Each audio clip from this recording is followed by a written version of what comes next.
Thank you to these sponsors of the Before I Die New Mexico Virtual Festival in 2020. A Good Goodbye, Gail Rubin puts the fun in funeral planning. After, a new way to stay connected with your loved ones in the cemetery anytime and anywhere. Aquamationinfo.com, where you can learn about alkaline hydrolysis, an eco-friendly alternative to flame cremation. Compassion and Choices, offering care and choice at the end of life. Daniel's Family Funerals and Cremations and Gabaldon Mortuary in Albuquerque. Fairview Memorial Park and Vista Verde Memorial Park in Albuquerque and Rio Rancho. Avista Cremation and Burial in Santa Fe. DeVargas Funeral Home and Crematory in Espanola and in Taos. Estate Pros, which offers personal dispersal of possessions due to a move, illness, or death. French Funerals and Cremations and Sunset Memorial Park in Albuquerque. And Keeper, which helps you keep memories alive with online tributes to preserve, celebrate, and share life legacies. Death is full of surprises, huh? You have no idea.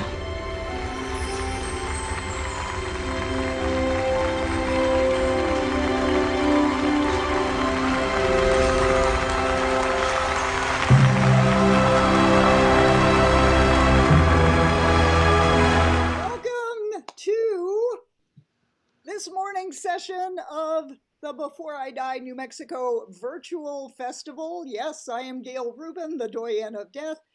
And this morning, I have been looking forward to this session for so long, since we got Tammy Holmes and Matthew Goldman to agree to come together online for this session, the woo-woo side of death. I first met Tammy and Matthew when we did a Before I Die festival in person in Bakersfield, California. And it went so well. It was so well received. And I'm so happy to have both of you here with us this morning. Welcome, Matthew. Welcome, Tammy. Thank you. Thank you, Gail. I'm delighted to be here. It's good to see you again, Tammy. It was really fun last time we did this. Yes, it was wonderful. And thank you, Gail, for putting this event on, and seeing Matt again. It's great.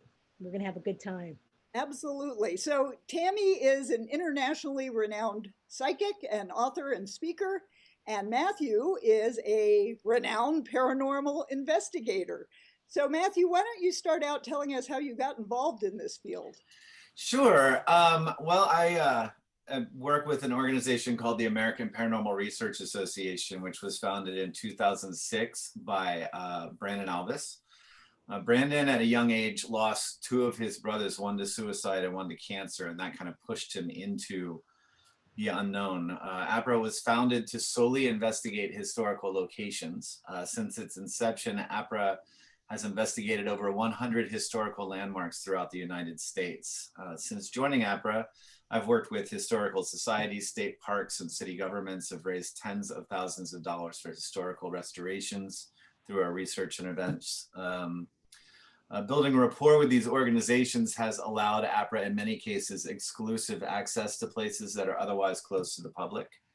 In fact, we hosted 3 years of fundraising for historical society, a historical society based on the research we've conducted in Hayward, California.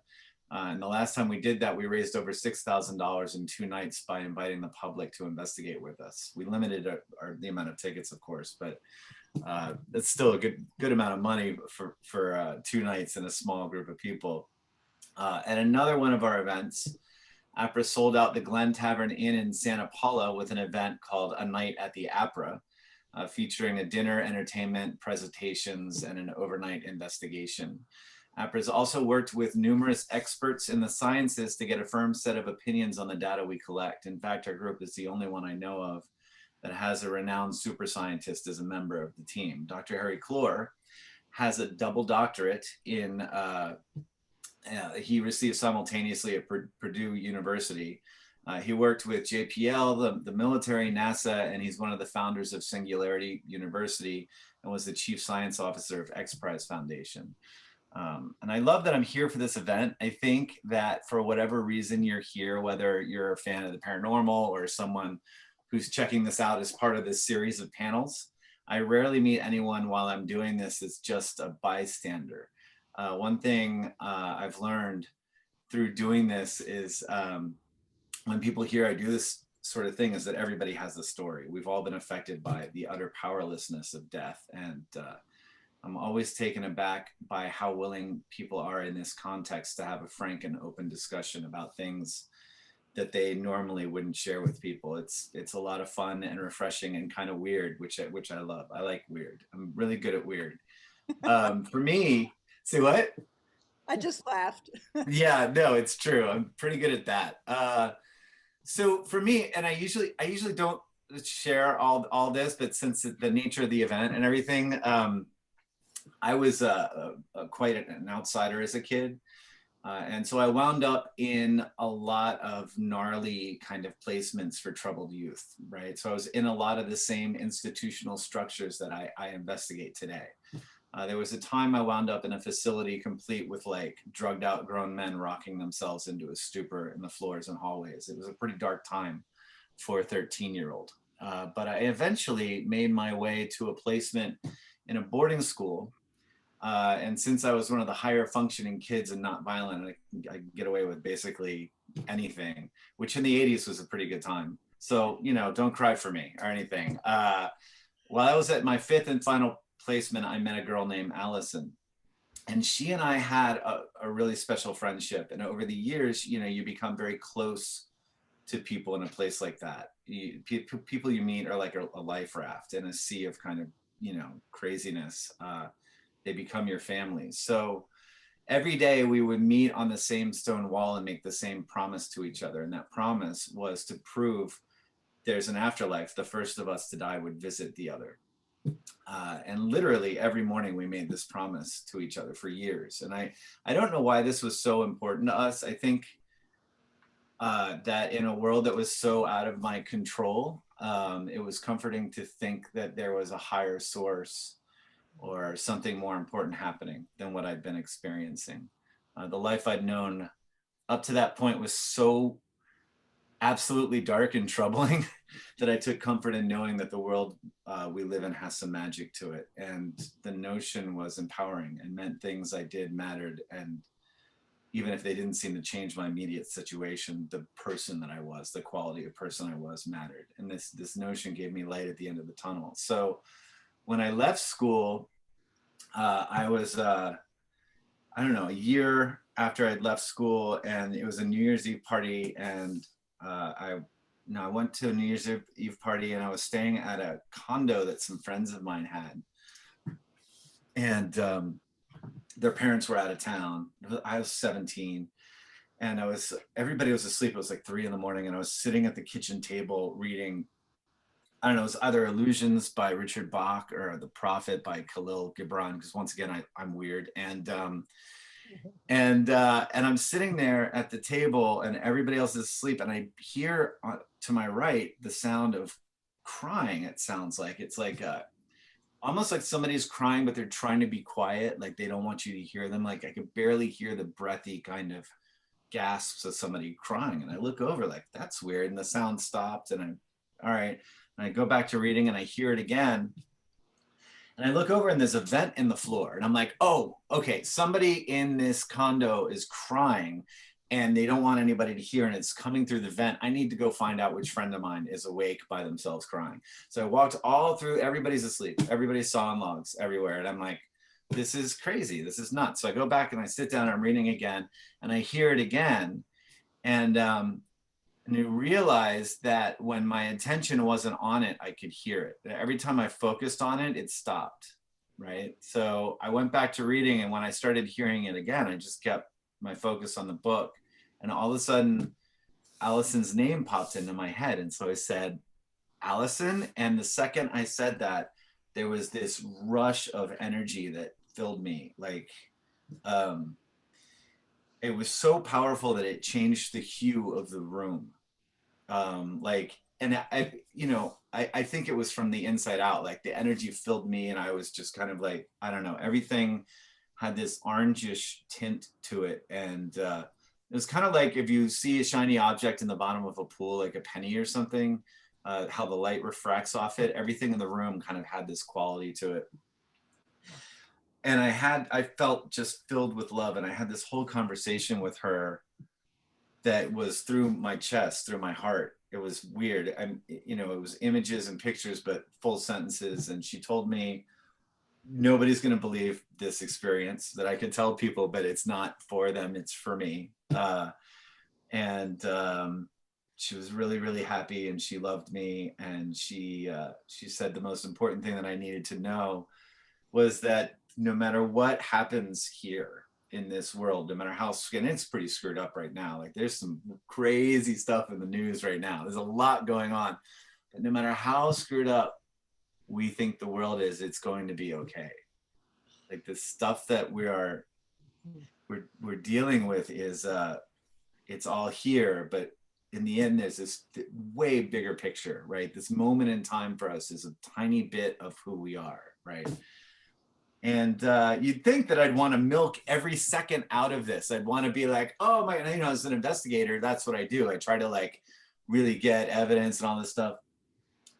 But you have to understand, I was so filled with love. I felt so good that I was like, oh, thank you so much. Good night. Like I just felt totally loved. I felt totally at peace. Like if there was ever a time in my life when I felt like everything was right in the world, it was that moment. So I went to bed, and the next morning I completely forgot what had happened. I woke up. I think the experience was so big that it didn't make sense to me. Like it didn't fit. It just was too big. And 3 days later, I got a call from my prior art teacher in high school. And the second I heard her voice, she said, are you sitting down? And she said, are you sitting down? And I knew, like the second she said that, I knew, like the whole experience flooded back into my head. It was the weirdest thing. Like I remembered every second of it. And I said, Allison's dead, isn't she? And she said, how did you know? Did Brian call you? And I started shaking, and I just hung up the phone. Like I didn't know what to do. It was so bizarre to me. It was I didn't know what to do. So this is the experience that kind of sent me into like, oh, okay, there's a lot more going on here. And it's what really inspired me to kind of do this spiritual journey that I've been on, and my paranormal investigation is a big part of that. That's great. Yeah. Let's let Tammy tell her story about. Have you been doing this all your life, Tammy? All my life. And thank you, Matt, for sharing. This started for me when I was very little. So I was born a twin that shouldn't have been there. I was actually born inside the afterbirth and weighed 2 pounds. My brother weighed 3. We weren't supposed to survive. But later I found out when you're born in the call, as they call it, you have extra psychic abilities. So I grew up with this as a child, raised in a Catholic school. So if you can imagine the repression of the nuns and the strict rules of the Catholic school. And then I had this spiritual realm that I'm already tapping into before I even get into grade school. And I would talk to angels and guides, and I'd look out my window and I could see heaven from my bedroom window. And I knew that's where I came from, and I knew intuitively, even very young, like 5, like I couldn't share it with anybody. But at one point, my sister asked to move out of the bedroom because she got tired of waking up in the middle of the night seeing me talking, and was very afraid of it. And it has been for most of her life until probably the last 10 years, because she witnessed all my experiences with these guides and angels. And, the sense of the psychic abilities, to me, it's twofold. The bigger one is my spirituality. So, the love for God and I knew as a young child, you could call God whatever you want, but it's energy. And I felt like God was love and nothing else. And it wasn't anything to be afraid of. And I think that there's, it's all relative. It's good and bad. And we're all here to evolve. And I knew that in first grade. And every time I tried to explain it to the nuns, I would get sent to the superior's office. So I found out early on that, you can't share your beliefs with the nuns because they would get really upset with me. So what I did over time is and I dream a lot. So my life, even as an early child, I would feel like I was living in two worlds constantly. So I would get messages in dream time. I would see things before they happen. I knew who was going to pass on. And I kept most of this to myself. And so what I did as I got older is I didn't really tap into it. I just allowed it to guide me in life. And I knew things. But what happened, I'd say my late 20s, a lady who helped raise me as a child, because my mom had a lot of issues, mental illness, growing up. So this woman raised me, and she actually died when I was very young. I think it was like 8 years old, and I couldn't conceive that she had passed on. I couldn't even deal with it at that time. But she would come into dream time a lot for me. So when I was 27, she said, "Okay, enough of fooling around. It's time for you to get back on your path." And I'm like, "Well, what am I supposed to do?" She goes, "We're going to show you." So not long after that, I started studying with Marianne Williamson. She was my teacher for 10 years. So I learned everything on how to meditate and transcendental meditation. And, and sometimes you have to believe in somebody else's belief system until you can own it. But it blew me open. It's like my Kundalini was rocking. We were doing all this meditation work. And as soon as that happened, all the psychic stuff came back. I mean, like more than when I was a child. And I kept saying, "What am I supposed to do with this?" I didn't understand it. So a friend that I met at one of the events that Marianne put on, her and I became very good friends. It's like we picked up from another lifetime. We just like two kids in a sandbox. And she goes, "I'm going to have you come to LA and do some readings for the fun of it." Well, I don't know what I'm doing, but I'm like, okay. So the first weekend I get there, there's 10 people waiting. 2 weeks later, there were 25. And then it just kept growing organically. And I go, "What is going on?" And then I realized I had this voice come in to my head. It said, "Tammy, it's not about you. We want to communicate through you. Can you get out of the way?" It kind of pissed me off, right? Like, what do you mean get out of the way, right? So I started doing these readings and realizing the profound effects that it had on these people. And I was a little insecure in the beginning because I thought, wow, this is a lot of pressure. What if I tell somebody the wrong message? And it wasn't that way. It's like I really got out of the way and I was channeling the readings. And I mean, people were changing and they were coming in groves. I wasn't working it. I was working a full-time job. I was a single parent raising my son. And then I thought, okay, if this is really happening, and my friend kept calling me, "There's another group that wants to see you." I'm like, all right. So there I would drive, and I lived in Bakersfield. I would drive to LA, and we did that for a few years, and it just kept growing and growing. So I thought, okay, I'm going to start a small business on the side.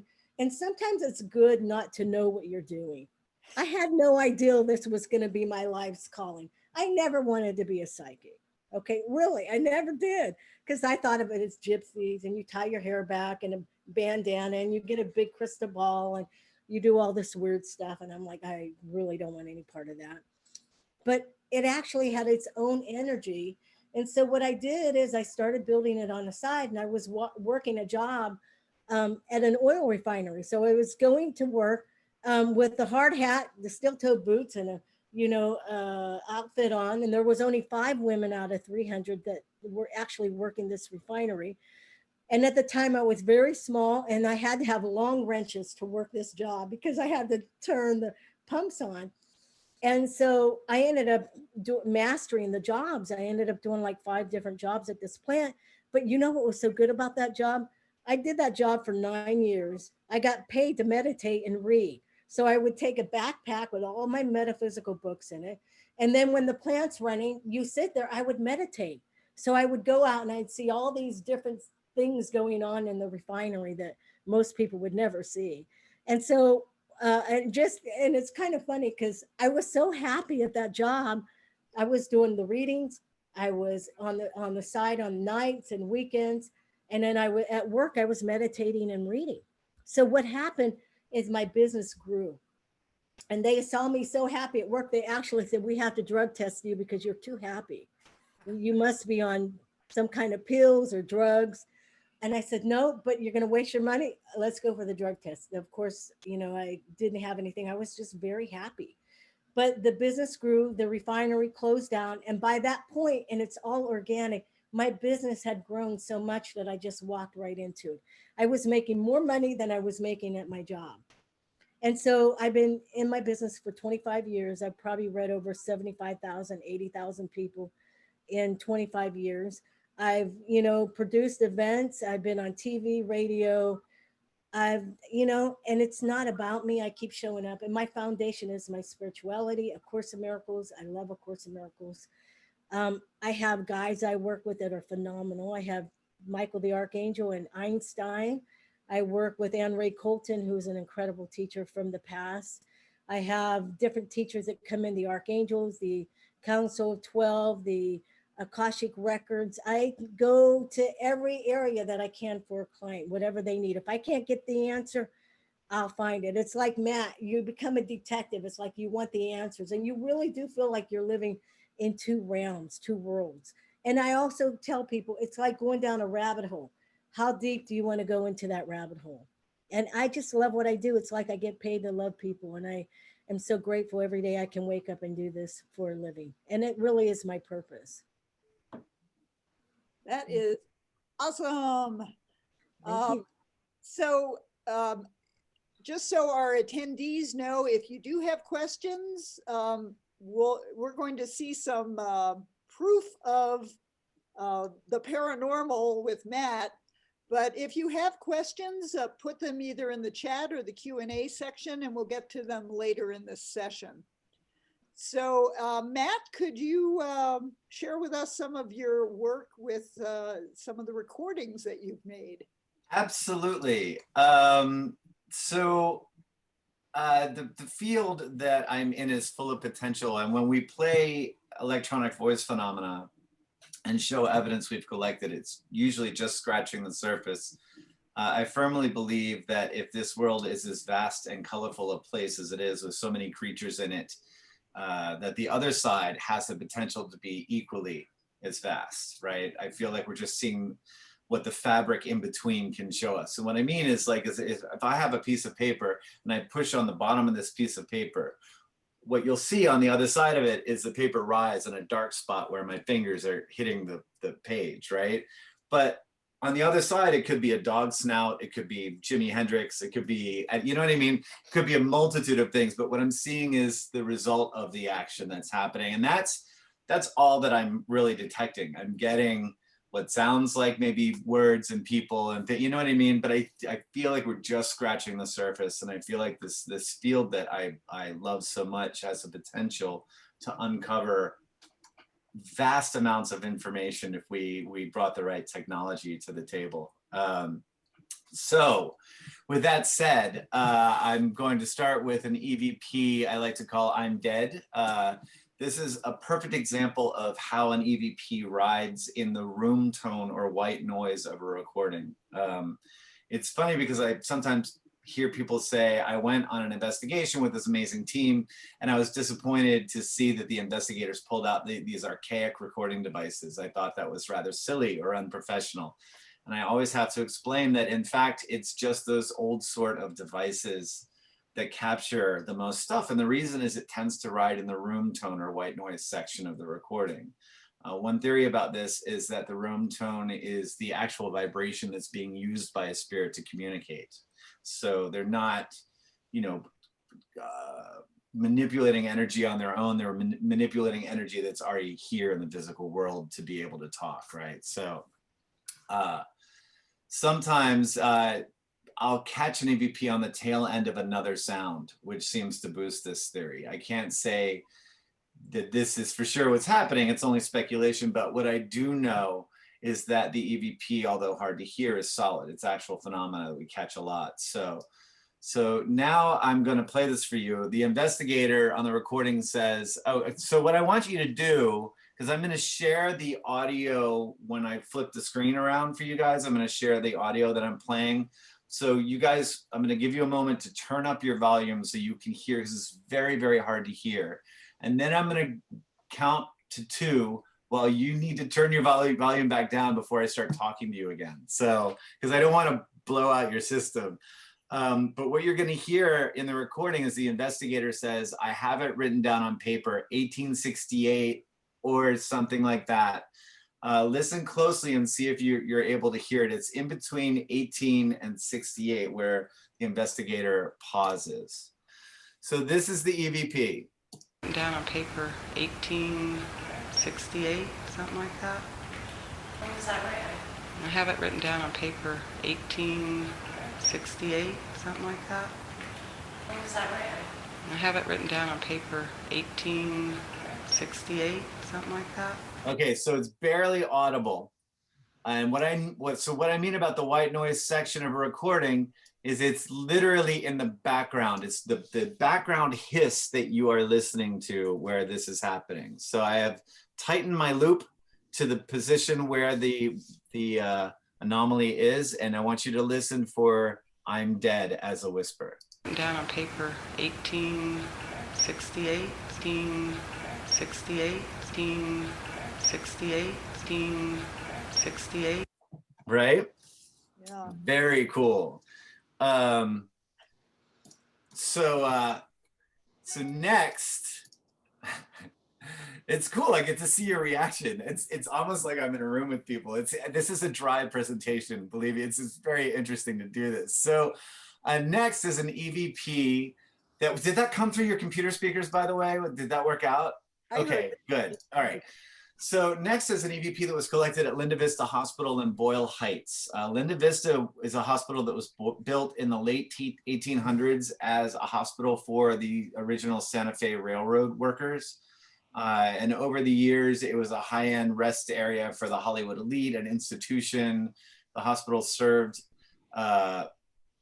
an area of LA that became pretty much a war zone during the gun epidemic of the 80s. And there are some real hot spots in the building. And this EVP was captured in the cafeteria area. I was standing there with Brandon Alvis and a couple of other people. I can't remember who they were. And I credit them. But what you'll hear is a woman asking, is there anyone here with you? And we had heard some sounds and we were in the middle of an EVP session, and the reply comes later. We think the voice says, just us, which is kind of creepy because I remember feeling like, to add an additional layer of creepiness to this, I just before this said to the small group, I feel like there's people all around us. Like that's what I had said. But so the EVP says, just us. Is there anybody in here? Is there anybody in here? Is there anybody in here? Super creepy, and illustrates how this stuff is, it's really caught on these really crappy recorders. So the next thing I'm going to play for you is actually I'm going to play audio and then a video. So we have both that I can share with you. It's called Over Here, Help Me. This EVP was captured at the Kings County Bastille in Hanford, California. The structure is an intimidating stone building that housed inmates of all kinds and sexes together in the small chambers inside. And in all the places I've been, I think this is wall to wall the most haunted. Usually shy away from using the H word, but if any place qualifies as being haunted, this would be it. So this was at the end of the first day of investigation, and I was walking around the second floor into what we have been told was a bedroom quarters for the warden or for people that work there. And you'll hear me ask, and this is part of the intuitive stuff that happens with me during an investigation. I tend to just say what's on my mind. Is there anybody stuck in here maybe? And the voice, once again, in the white room of the white noise of the recording says, over here, help me. It's hard to hear, but it's clear once you hear it. And one of the most interesting things about this EVP is it seems to include a breath, as if whatever is saying that is inhaling before speaking the second word. Okay, so I will cue this up for you now. Is there anybody stuck in here, maybe?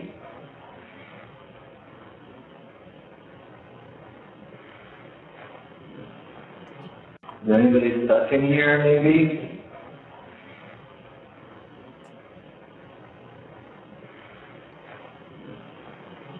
Is there anybody stuck in here, maybe?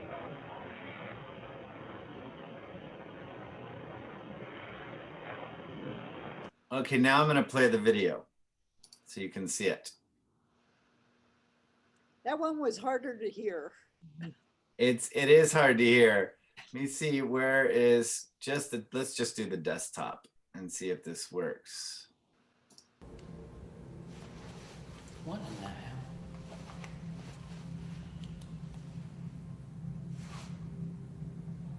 Low battery. You're kidding me. Like off low battery. You're kidding me. Look at low bat. That sucks. Okay. Well, we gotta go get that fixed. Hang out here real quick if you're comfortable. I'll be right back. All right, I'm gonna try to do some more first-person perspective here. As Michael headed downstairs to change out the drained batteries, Matt conducted a solo session. Does the battery loss have anything to do with the event that was about to take place? Is there anybody stuck in here, maybe?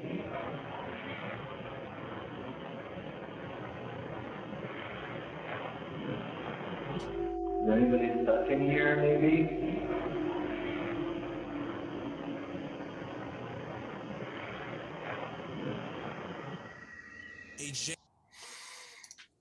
So that was that, and I'm getting to the more the clearer stuff. So this is an interesting way to give a presentation. So here's a clip that's part of some hospital footage we put together, and I've skipped to the part we're discussing, and it's also from Linda Vista.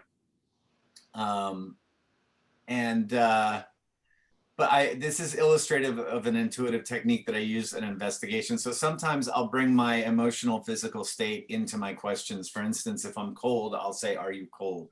If I feel sad or angry, I'll say, "Are you sad or angry?"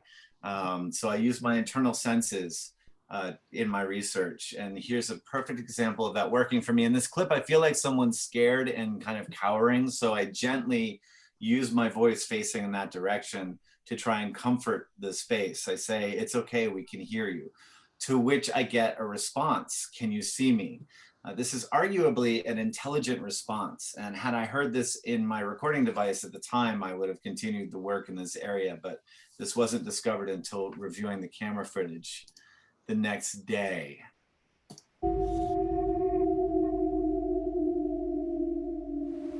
They can hear you. It's okay. They can hear you. It's okay. So yeah, that was that's pretty cool stuff, right? Like, it's literally having an exchange. It's not just, something that is hanging around in the air. Here, this next one, this is, and I'm winding up to the big finish. I'm almost there, but this is called "Will That Be on the Train?" So here's an example of what I would call a Class A EVP. Although this wasn't captured on one of the low quality recorders, this has all the qualifications of being this kind of like robust, clear voice that anybody could hear in the room. You can clearly hear that this woman is speaking and what she's saying. Interestingly, there were no women present when the group was recording this. You can hear from the activity, the guys are setting up stuff and preparing for the investigation. And this was captured on what we call a control device, which is a recording device we keep running at all times. Something has, however, disturbed the atmosphere, and that would be the sound of a train. So you hear the guys shuffling around and a train starts to come, and then the woman asks a question. What's most remarkable is that nobody present notices or hears her speaking, makes no remarks about it at the time this occurs. So there's no woman present, nobody hears this voice. Yeah, it's pretty cool stuff. So, let me take you to that.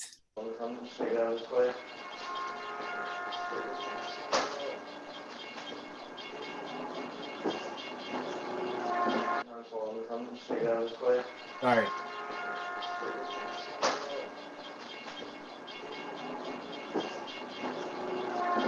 Like the other train.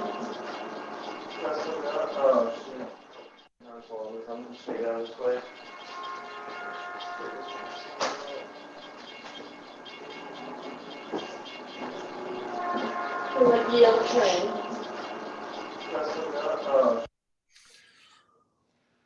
So you can clearly hear that it's present, it's above all. It sounds like just like another person in the room, but at the time nobody heard it just appeared on the recording. How am I doing for time? Good. So this session goes till 30 minutes after the hour. This is a 90-minute session, so we're doing good. Okay, so the next, because I have I have two more pieces of footage to show you or to talk about, one audio, one video. And I usually show, since it's Halloween, I'm gonna do the scary stuff. So this was captured in the home of J.B. Moore, where he, his wife, and two children, two of the neighbors' children were murdered in their beds by a man with an axe. I'm sure you've heard of the Villisca axe murders. They were bludgeoned to death with the blunt end of this axe while they were sleeping. There are other details about the murders and what they found at the scene that makes them profoundly disturbing, as if this wasn't enough, but you can probably look up those details on your own. I don't spend a lot of time here usually because I personally find this audio the most disturbing out of anything that APRA's collected. We listen to EVP all the time and we capture some really interesting stuff. And if there's any place that supports the stone tape theory, or the theory that heavy emotional energy leaves an imprint that can be played back over time, then this would be it. This would be the place. Knowing the story and listening to the phenomena caught on this control device is pretty unsettling to me. It's always interesting what I do, and I really love going into these environments and capturing all this amazing stuff. And then there's this, and having to listen to this over and over is kind of horrifying. So here we go. And I have, can you still hear me? Mm-hmm. Okay. Yeah. So I have the raw version and then an enhanced version so you can more clearly hear what's going on. But this is the raw version of this. This was recorded on a control device that was sitting right outside the bedroom of where the two little girls would have been sleeping, their bedroom. And there was no one in the house. The team had left the house. It was just the empty house and the control device at the time.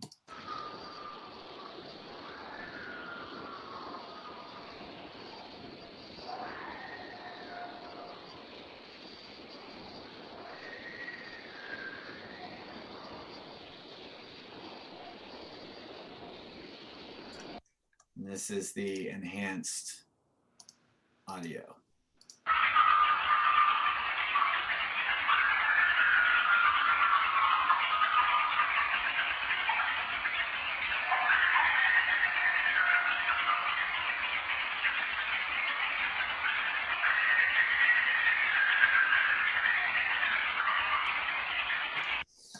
Yeah, I get really emotional when I hear that. I don't like that at all. It sounds really, like screaming. Yeah, it does. It sounds like screaming. Sure enough. So there's a theory once again that heavy emotional energy events can be imprinted in the walls, on the objects around the space that they happen in, and sometimes we get evidence that supports this theory. Is this really what's happening? I don't know. The super scientists in my group will tell you that perhaps the multiverse, there are places where this is, time is different and we're recording things coming through that the same events happening, but he is a whole other show. Like really, Harry Clore is fascinating to listen to. So this last bit of footage I'm going to show you is the Queen Mary apparition. This is probably what has the most people intrigued about the American Paranormal Research Association. It's gotten the attention of people around the world. And you can view this footage or any of this stuff that I played for you anytime on YouTube. We have all this stuff up there. But we haven't released this footage for use by a network or a television show specifically because it's not for sale. We want people to be able to view it and not have it locked away by a network where they can dole it out piece by piece, So basically there was a famous psychic named Peter James who in the early 80s recorded the voice of what he claimed was a little girl coming from the changing stall area, the first class pool deck of the Queen Mary. He named this little girl Jackie and gave her a bit of a backstory, none of which can be verified by APRA, but this is something he did. And I can tell you that APRA has also caught an EVP in the same location. From my personal point of view, it's arguable that it's a little girl, but I digress. This footage was captured by 2 APRA investigators who were standing in the changing stall areas of the first class pool section. And when you view this footage, what you'll see is the camera pointing at the floor and then moving back and forth across the area where the stalls are. And then quite clearly, there's a face looking back at you. It's a little startling. And to me, doesn't look like a little girl, but a human figure. Well, at least the upper portion of a human figure. If you look close enough, you'll see that in order for someone to be doing this, their chest would be swallowed by the floor. There isn't room for this to be physically possible. The footage will play in real time, and then it'll play again in slow motion so that you can get a good look at what's happening. If you pay close attention, and believe me, I have, you can almost see the figure sliding downward into the frame. And then as the camera slides away, the figure dissolving and moving upward again. It's a very strange piece of footage and probably the most compelling bit of phenomena ever recorded. So I'm gonna get to that right now. In the winter of 2008, the American Paranormal Research Association conducted an investigation of the Artist Creek first-class pool. The footage you are about to see was collected during an EMF sweep of the changing stalls. The only people present were 2 APRA members and a security guard. You will now see the raw footage of an unaccounted for figure sitting in one of the right-hand changing stalls.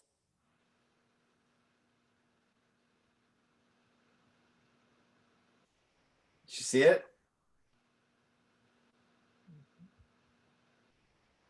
Oh, yeah. Huh.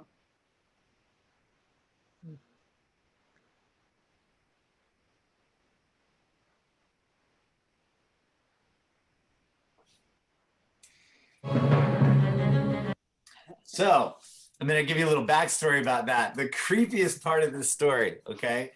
So this was captured by accident, and it was caught out of the corner of Brandon's eye when he was reviewing what he thought was a dead bit of video that he was processing. The camera was passed from Brandon to another investigator to hold, and he'd been recording, and they were talking to a security guard, and the other investigator put the strap of the camera over her shoulder to hold it, and it was still recording, and it was on her hip, facing backwards. So that's why there's this wonky kind of thing that happens, because they didn't realize the recording, and the thing behind them was looking at them while they weren't. It was looking at them from behind. So it gives credence to that whole thing when you turn off the light as a kid and you go up the stairs and you feel like there's something behind you. Like, it's super creepy for that reason. But it's led to much speculation in the organization. In fact, this footage is what really compelled me to ask Dr. Harry Clore to join the team. As soon as I saw it, I thought of the double slit experiments in quantum physics, which proves that in the tiniest unit of matter, power particle or wave, matter behaves differently based on whether or not someone's observing it. So I immediately thought, like, why do we capture sounds in the dark? Why does it always happen down a hallway? Why does this thing happen when they're not looking? It's because we're not physically telling the space how we think it should behave. We're not focusing on it. So when we're not paying attention, other energies have more dominion, more play, I guess. You know what I mean? So this was kind of brought that whole thing together. So we've had a couple of comments, and before we go to Tammy, let me just run this by you. Alicia's asking, do either of you use a ghost box, a Frank Sumption creation? I have used the ghost box. I'm not a big fan of the ghost box, and I'll tell you why.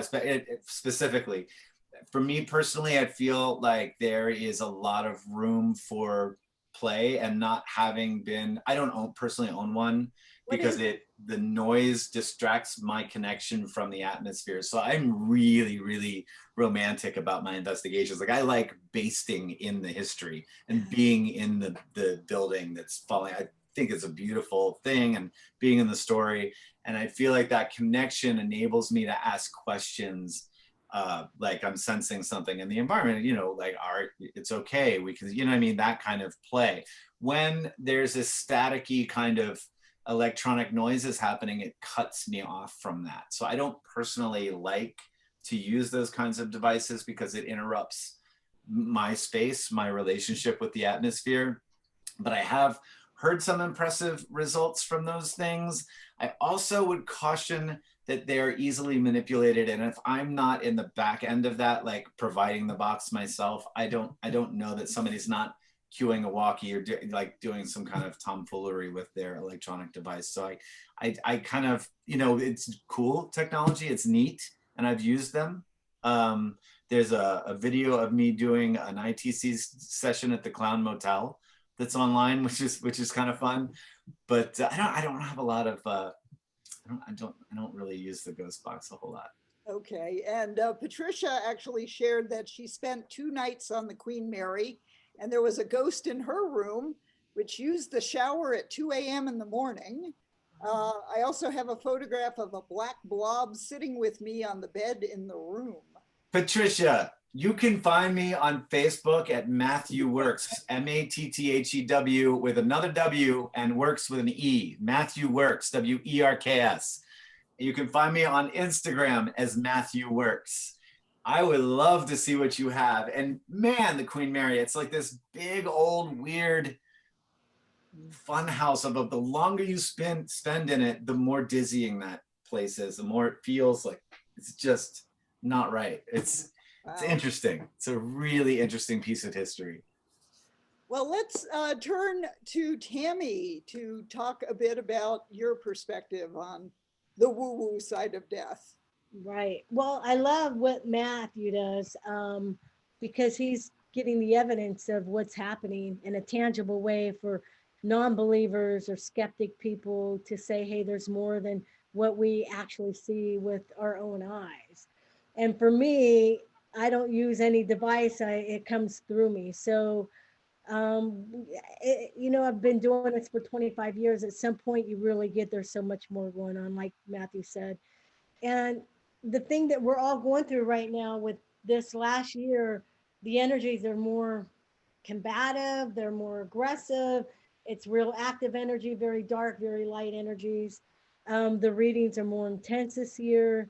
I have a lot of readings I've been doing for probably the last 4 or 5 months of COVID patients who are dying and their families. They're having survivor's guilt with losing loved ones to COVID-19. And it's been very difficult, and also allowing for them to have closure because they weren't even able to say goodbye to their loved ones or have the ending conversations that they wish they had had. And so a lot of people are passing right now. A lot of people are crossing over, and it's going to continue. I don't think we're out of the woods yet. I think we've got a good year or more of more people passing, and also the collective energy is very heavy right now, and that's why the planet's reacting, you know, nature, and we've got hurricanes and earthquakes and floods and cold weather and just all this bizarre climate changes. And it's because collectively we can't transform the energy. Mother Earth can't transform anymore. It's like we're polarized in dark and light. And what we're learning right now is we're going to learn through joy or we're going to learn through pain. And right now we're going to learn through a lot of painful things. And at the same time, it's all beautiful because the soul is here to evolve. It's about us evolving and learning through the things that are presenting in front of us. And I really believe doing this work for a long time, what you can't see is what's real. I believe and there is no time. So the information that's coming in is really what we're going through. And it's all here. We're here to help each other. And, you know, I tell everybody, have common sense right now. Be kind to another person. And it's not a political thing. It's not about what you believe in. One of the sayings I heard recently, which really touched me, I mean, it gave just credibility to everything that's happening, is there was a, you know, if you see an ambulance coming, you're going to pull over and let that ambulance go by. You're not concerned if they're Republican or Democrat, or if they're non-believer, or what their belief system is. We got to get back to taking care of each other and being kind to each other. And I'm a real believer too that whatever you need to get through the day, and if somebody calls me to have closure with losing a child, one of the stories that I shared recently, it really touched my heart, was I did a reading for a family in Arizona, and the dad had just passed a year ago, and the youngest son, a 16-year-old, came home with COVID, didn't know he had it, gave it to his mother, all his siblings, all six of them. Everybody got COVID, right? Well, the mother died. So now six children are left without parents. So the 30-year-old is actually now raising all her siblings. And I had to help all of them in a group reading. And I had a friend of mine who's a therapist go help the 16-year-old because he has survivor's guilt, has a lot of guilt that he brought this home. He didn't know he had it. I mean, we're talking about COVID. So when I talk about the readings, I'm talking about what people are calling me for. Right now is COVID. It's not cancer. It's not heart attack. Yes, there's suicides and people are having accidental overdoses. There's a lot of that happening right now with people not able to handle the energies that are going on. So there's a lot of mental illness right now. It's challenging for a lot of people because of being locked down and trying to make sense of what's going on. And I tell people, you can't make sense of this. It's not for you to understand. All you have to do is what's your part in the play? How are you showing up every day? How are you taking care? How are you being responsible? Because it is a duty. We need to take care of ourselves, take care of this planet. We're going to learn how to do this. And we can do with grace and ease, or we can go struggling through it, right? And you got to realize we haven't had a pandemic for 100 years. So we're not used to this. We're like, okay, how do you do this? But I really feel that common sense is needed. And there are a lot of people out there who are dying, and we need to give validity and credibility and condolences and empathy for people that are losing loved ones right now, instead of playing it down like it's not happening, because it is happening. And the unfortunate and fortunate thing is, the people that don't believe that this is happening, it's going to happen to them. My own brother, my twin brother, who I was born with, he got COVID. His wife got COVID. His son got COVID, and he didn't understand it. He didn't know if it was true or not. And the unfortunate thing, the same story, is he had it, didn't know it. He gave his coworker COVID, and that man passed away. So I helped my twin brother with a reading, which he's never been open to, so that he could have some peace of mind about what's happening around him with it, and trying to understand. And he said, from the grace of God, this stuff is real. And he almost died. He's like, please, I believe it. And it shouldn't take being sick with COVID to realize it's a real thing, And I'm talking to all the nurses and doctors. They're calling me for coaching because they don't know how to handle it. So they're coming out of it with post-traumatic stress disorder. They're not being provided the PPE. And this isn't political. I'm going by fact. Most of these hospitals, their storage departments with PPE, they don't have any. So they're actually buying their own PPE online, overseas, wherever they can get it, so that they can go to work and be the nurse and the doctors. And, so I pray for all of that. What we're going through right now is very heavy. And I say, anybody who wants a reading, anybody who wants to know how to navigate through this, should meditate, should pray for everybody. And it's okay if we all think differently. That's what democracy is. That's what America is. That's what the world should be, is we should be okay to think differently and to honor each other in different beliefs and different ways of living, because we are going to learn how to live together if we like it or not. And we can do it easy, or we can do it difficultly. So, I just believe right now, the calls I'm getting are COVID related. I'm working with a lot of hospitals, doctors, nurses, and actually a lot of parents who are losing kids to accidental overdoses because they can't handle what's happening. They can't make sense of it. So that's where I'm at. I'd say this last 4 or 5 months, it's been nonstop. I've been busy for the last 2 years more than I've ever been, and I'm pretty busy. And I just, I'm being called to help those who are struggling with all of this. And we just got to realize we're in this together, everybody. One of the things I heard you say last year in Bakersfield was about what happens to our spirits, and the way our spirits leave our bodies when death occurs depends on the kind of death. Right. Could you talk a little bit about that? Absolutely could. The way you actually die is you come out of one of your chakras, your 7 chakras. So you have 7 primary chakras, and you actually come out of your chakras. Now, depending on how blocked you are, it might be harder to come out. But just to give you an idea how this works, when a baby's born, you have that soft spot on your head. That is actually where the soul enters the body. It's your crown chakra. So that's why you have that little soft spot, is that's where the soul enters the body. Now, I'm a belief too that the soul enters the body the first time the baby takes its first breath. I think it goes in and out during the 9 months of pregnancy. But when you leave your body, you actually leave through a chakra. And depending on what your belief system is, there is always somebody who loves you who'll cross you over. If you don't feel like you deserve that light, or you're too afraid of it and you don't feel like you were a good person, then you don't go to the light and it closes. And that's how you have ghosts who are stuck in hotels and houses and different things. And then you have a whole nother ball of problems going into that. But when you first cross over, the first place that you actually go to and is an energy hospital. So you go there, your guides are there, and they help you heal from your passing, depending on how tragic your passing was. If you were sick a long time, or you just were in a car accident, you just went, or if you had say somebody who was an extreme alcoholic or drug user, they're going to be in that energy hospital for a long period of time to recover. I'll give you a story that's really cool. One of my sister's best friend's husband died, and this actually happened, of a heart attack. And he was in his 40s.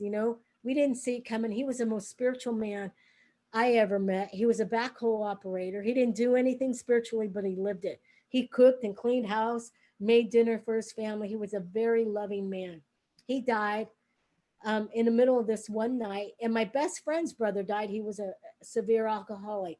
So I went the next morning to go visit Mike in this energy hospital, and he was waiting for me. And he said, "How it took you too long to get here? What took you so long?" And we laughed about it. And he was very inquisitive. He wanted to understand everything. And so he actually educated me on what really happens when you first go. And so I checked on my best friend's brother, and he was in a coma, like kind of bent over, recovering from his addiction, from alcoholism. And he wasn't even able to talk. And so I go into Mike's room. I said, "Okay, Mike, what do you do next?" He goes, "Well, then after you leave here, you recover, you go to orientation."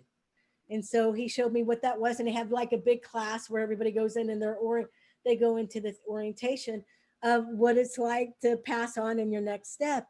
And he said, then the next step is where you go with your guides and you decide what you want to do at that point. Either you want to go back to school, or you want to learn more about the lifetime that you did and the things you didn't do correctly or right or wrong. And then you can decide if you want to reincarnate. So if you're open to the belief of reincarnation, that's actually a possibility. But it goes even beyond that. You can reincarnate, go to different planets. We're not the only school that you learn from. So there's other places that you can go.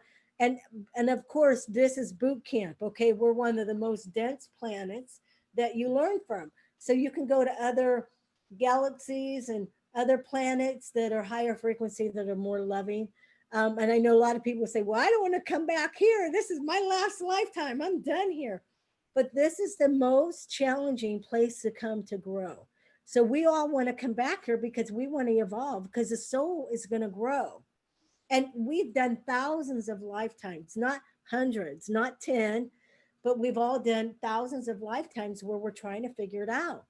And what's so great about that is I've had past lives where they show up and I'll see them of what I've done in other lifetimes. And I've guided people through past lives where they've got to see things that they've done. Now, the only way I do past life regressions is when it's affecting this lifetime. So if you have a lot of fear with a situation or water or different things that you just can't get over, and also with people, if you can't get over somebody, it's a past life. If you just totally can't get over that person and you're so stuck in it that it's held you back, I will go in and do a past life regression with that person and find out what that lifetime was with that other person so that we can clear it so they can have a normal life. So that happens a lot. Or you meet somebody and it blows you open and you literally don't understand it. That's a past life connection. Oh. So I do a lot of that. But when you first pass over, depending, you go through that light, you'll go to the energy hospital, and there's no doctors or nurses. It's all energy. You have your guide there, and you actually have a TV. What Mike showed me, where you can see Earth, so you see a lot of things that are going on. Now, a lot of times when people pass on, they actually are with their loved ones here. So there's like a weaning process where somebody can't get over somebody. They actually are with them for 3 or 4 months on the first part so they can help them get over losing them.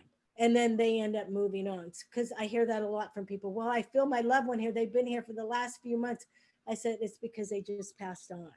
And it's like they have this weaning process. And so they can actually be in 2 places. They're in their energy hospital, but they're also with the people that they left behind, which is, and little children, they'll tell you, hey, I just saw grandpa come in the room. He was talking to me. So kids under 5 will tell you what they're seeing. If you want to know who's in your house, they'll be more than glad to share it with you. You just have to be open with them. But really, the dying process isn't difficult. We have so much fear of feeling out of control. But actually, it's just, I feel, to me, death is a graduation. You graduated the earth plane. You're going into you're changing your clothing. You're going into another form of light, which is love. And so when you first cross over, you just come out of your chakras, you go into the light. A lot of people see their bodies they leave behind. And, everybody I've talked to and who have had near-death experiences don't want to come back. They don't want to be here. Even if it's the most beautiful life, they want to be in that love and that light. And, and I really believe there's so much more that we don't know. And I'm only tapping into a part of it because I do this for a living. But and this is the other thing too, and I love this. When you pass on, you get to do everything you love until you no longer want it. So I read people in golf carts, in golf courses where they're playing. I read people in bars where they're drinking. I read people, it's whatever they love, if they're eating in a restaurant, or they actually duplicated their home and they're sitting in their favorite chair. So whatever you love to do, you actually can do that on the other side. It's an endless of possibilities.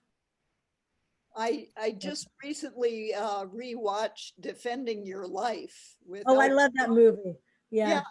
Yeah. Do you think they got that right for the afterlife?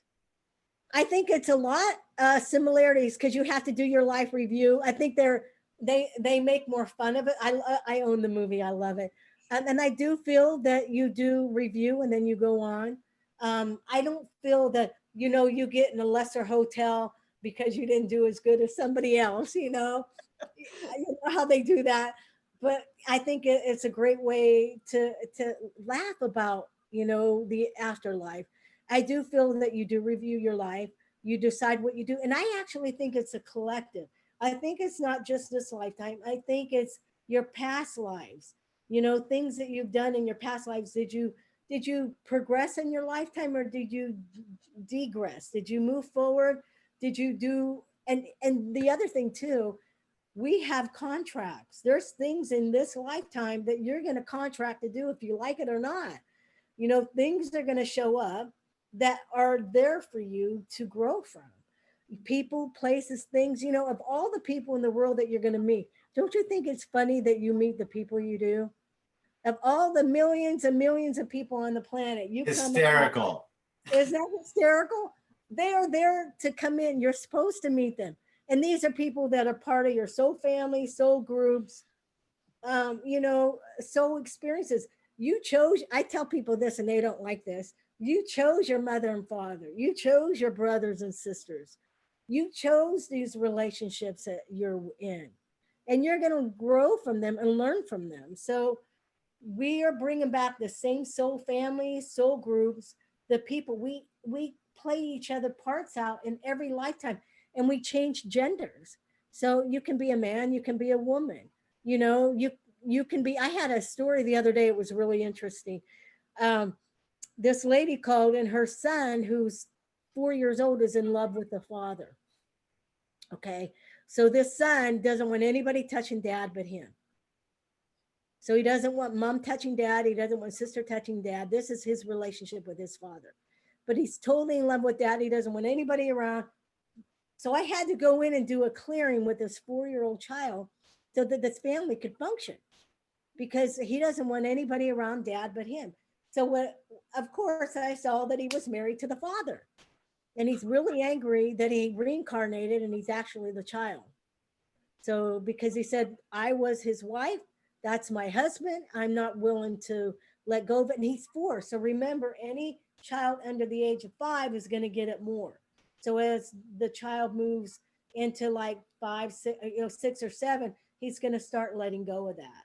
And so I bargained with the soul, hey, you're going to have another relationship as you get older, but your father's your father in this lifetime. And for you to make it easier, you're going to have to accept that on some level, because they can't even live in the same house with this child right now.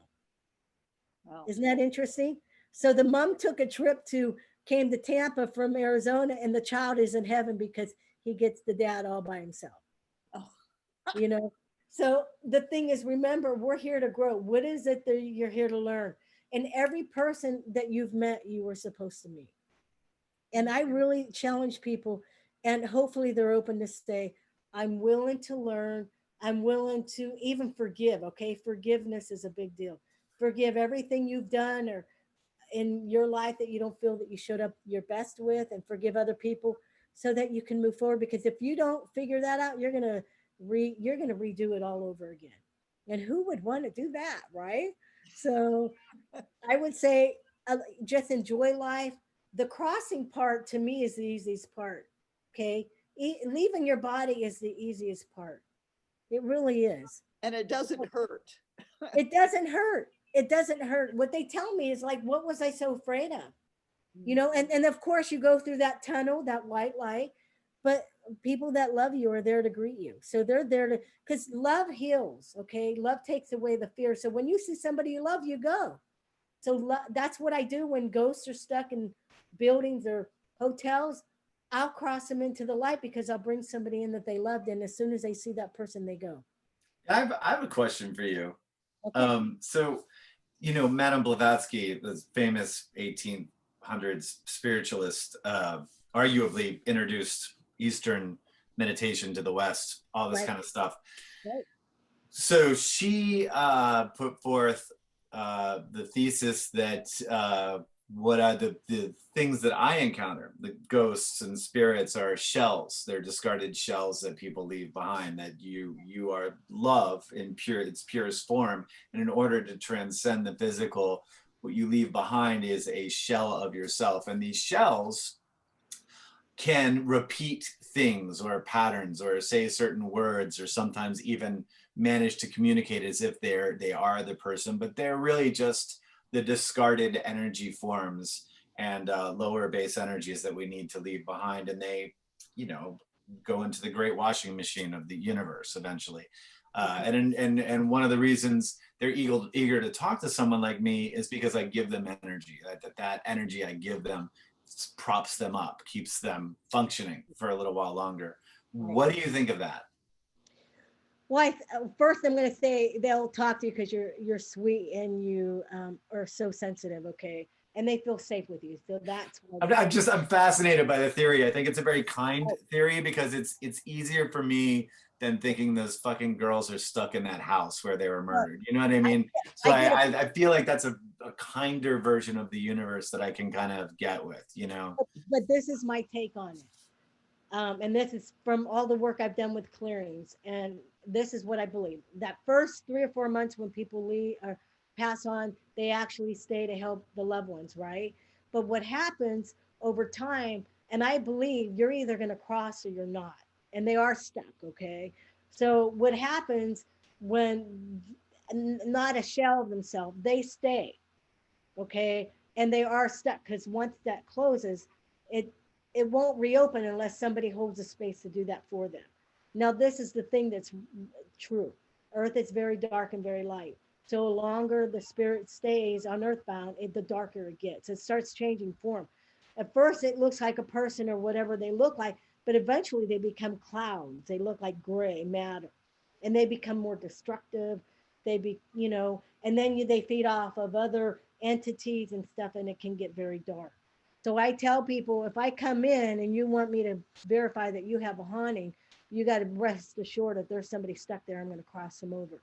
It's interesting is that I'm sorry. It's unethical to me to leave them. Yeah, I'm stimulated by this entire subject, so I have a tendency to want to jump in.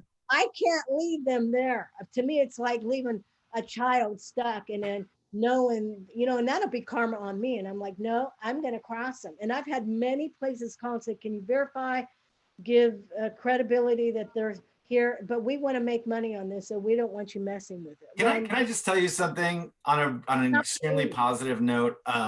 So one of the most transformative investigations I went on, one of the most important investigations for me was the building at AIDS Healthcare Foundation. They let us go in there, and it was the first AIDS hospice, right?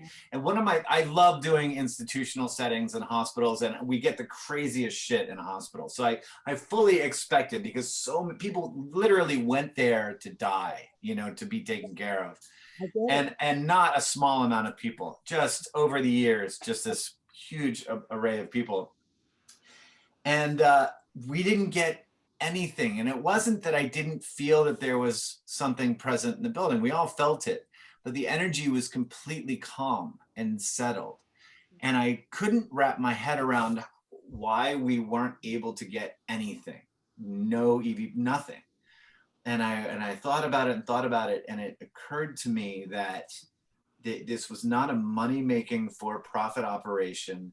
Everybody there was there in the truest, most altruistic sense of humanity, to care for each other.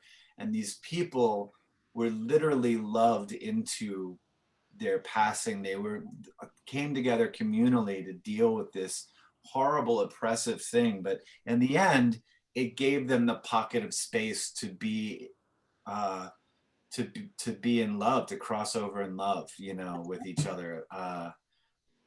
It was a beautiful kind of thing. Right. We have a couple of questions in the chat, so I hope we can get to those before we get to the end of our session here. So Patricia asked, do victims meet their murderers and abusers in an afterlife? Yes. And they have victims who have been abused or murdered. They may have been the murderer in a prior life. Ooh. So if they could have switched roles. Yes, they meet the murderers, abusers, and everything, and they thank each other. Yeah, thank you for the experience, because there is no death. I mean, when it really comes down to it, we're just in a, it's like a play, and we can redo the play. So yes, you meet your abusers and murderers in the afterlife. And I also feel like a lot of abusers, murderers contracted to come in to meet the people they're going to meet, and may not have always been set up that they're going to die that way. Because I feel like you have many exit points. I don't think there's just one. I know Sylvia Brown says there's 5 exit points. I think there's many. Some people may have 1, some might have, 20, so I think there's different exit points. But yes, you do meet them in the afterlife. And you may agree to play it all over again. Wow. Because the soul is here to evolve. That's what it comes down to. Wow. I know that's hard to believe, but that's true. By the way, I do want to introduce you. There's a woman here in Albuquerque. Her name is Bethany Pye, and she is a spirit releasement specialist. Her operation is called Angels Helping Humans, and she was on a panel yesterday. Beautiful. But I'll get you guys together.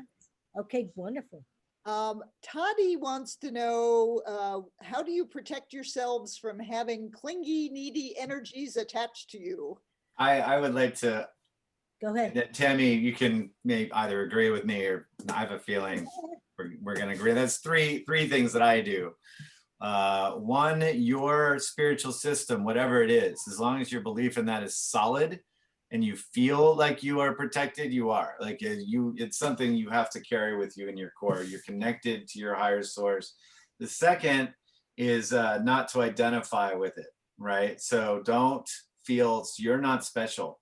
If I'm in a haunted building and I get an EVP, it's not because I have a special talent and I'm some special person and I have a special relationship with my new friend.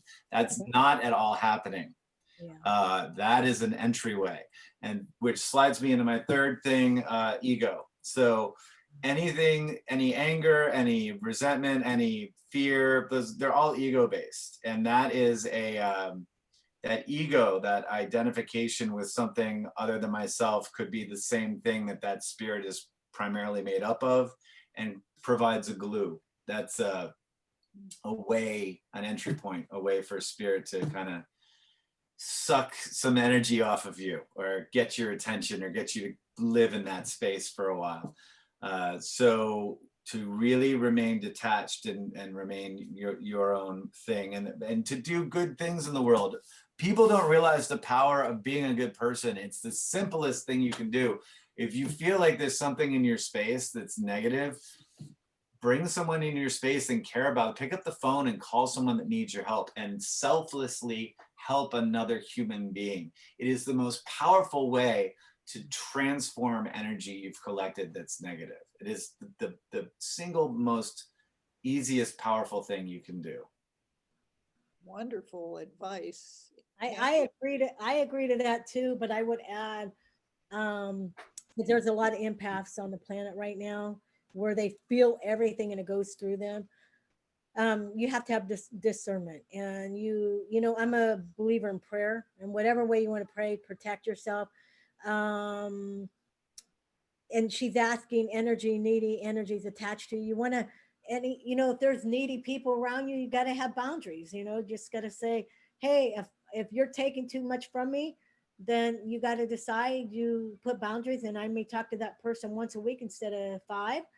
And the other thing you want to do is sage. I use white sage. I clear my house once a week. And what I do is, and I just say anything that's not 100% pure light of God or light needs to leave, and it leaves. And you have to be solid in your spiritual practice. And I'm a believer in prayer, and you can cut cords etherically, just cut cords off your etheric body, clean your chakras out. And then water is the most purifying thing you can use.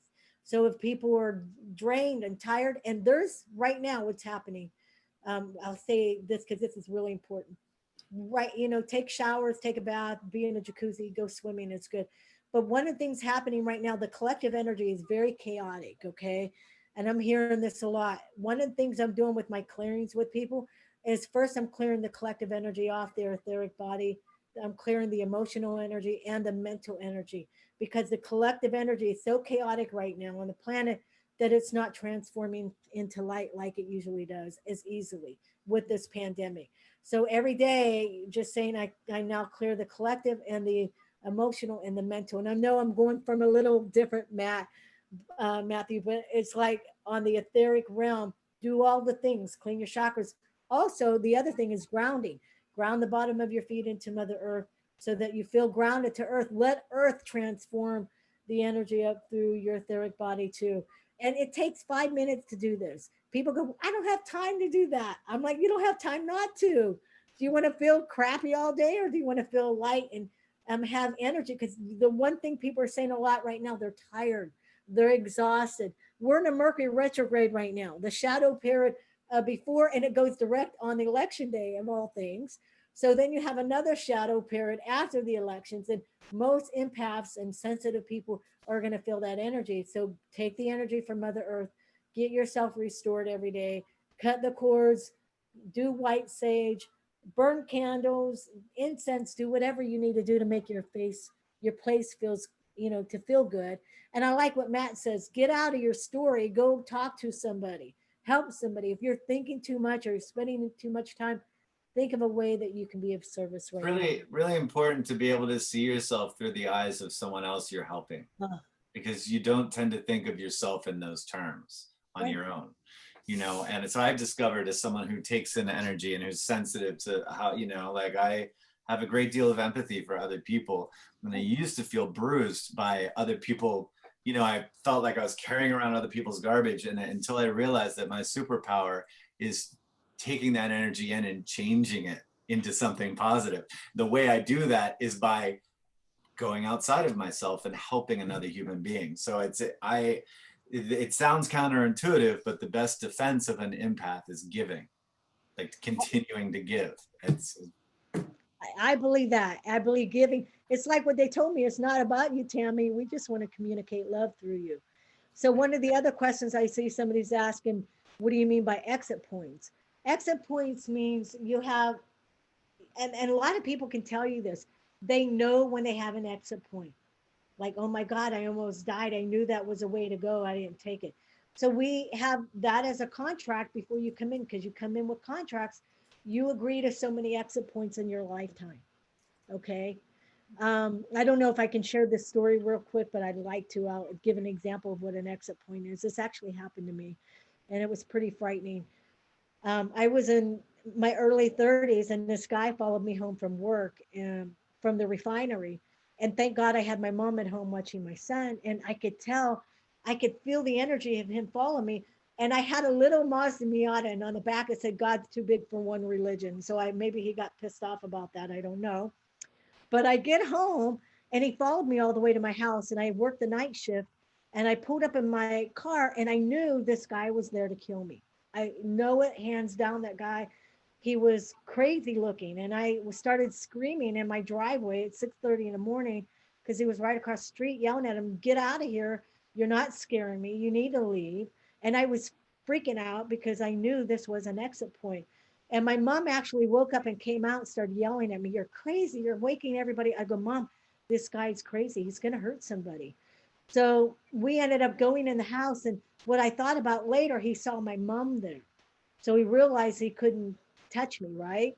So what ended up happening, this actually happened, he drove to a neighborhood right across from where I lived, and killed the high school principal that my son went to the school. He killed her, got arrested, and the next day his picture was in the paper. My mom said, "Oh my God, Tammy, you were so right. This guy was going to kill you." You know, so that is an exit point. So we all have, you have different exit points, and they may not be as severe as that one, but everybody can look back and say, "Oh my God, I could have died." But you didn't take it. You decided to stay. So that's what an exit point is. It's an incredible story. So we're coming up at our time to wrap this up. And my God, what a great conversation. Any last words? I'm just really, Tammy, it's so great to see you again and do this again. I was really thrilled to be here. Gail, thank you for inviting me back. I was really looking forward to this, and it's a hell of a lot of fun. I hope to do more of these in the future with both of you. I hope we can. Yes. Tammy? And I want to say thank you, Gail, for putting this on. I know what it takes to do these events. I used to do them, and I don't want to do any more of them. And Matt, you are a joy. You're just a sweet soul. Also, if anybody wants to know more about me, they can go to my website at tammyjholmes.com. And I have information on there, and the work you're doing, what a purpose you're doing, Gail. And Matt, yeah. I'm honored to know both of you. So thank you. I'm going to put it in I'm putting it in you can get me at Matthew Works. I just typed it in the chat. So you can find me on Instagram at Matthew Works, and on Twitter and on Facebook at Matthew Works. You can discover me. All right. Thank you so much. This was so fabulous. Have a happy Halloween. Okay, happy Halloween. Happy Day of the Dead. Okay. And take care. And to all of our attendees, let's meet up again in about half an hour for a Death Cafe conversation.